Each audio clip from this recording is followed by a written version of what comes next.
Before you go ahead and see Git in action, in this lecture you will learn how to provide configuration information to Git using the config option that Git command provides. Git config, whether it is local or global or system. You can configure the properties at 3 different levels. Local meaning for the current local repository that you are working with.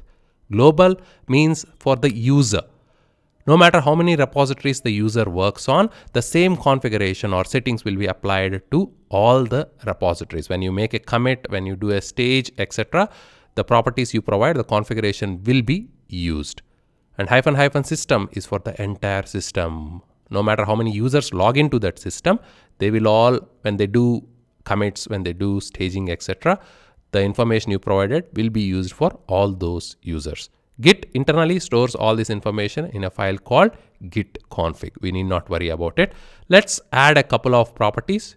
Go to the command line, launch your command line, git space config -- the option is global or local or system. Global is what we typically use for this current user, no matter how many repositories he works on. User.name space, provide a username, Bharat. In your case, you can give your first name.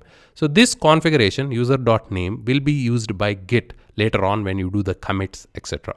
Hit enter and that is added. If you want to check that property, the value of that property, git config space user.name.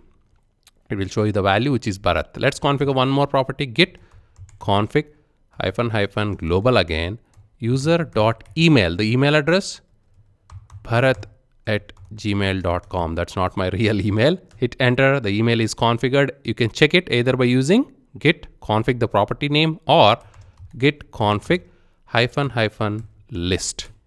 And it will list you all the properties. So you might see some of this, you might not see some of this. Don't worry about it. These properties change from machine to machine. But the key here is that you see the 2 properties you have added definitely. So git config -global -global or system or local, and then the property name and then the value. So there are different types of configuration. You can configure the color of your Git editor, the editor you want to use for merging, etc. You can refer to the Git documentation for that if required. But these are the basic properties we need to get started.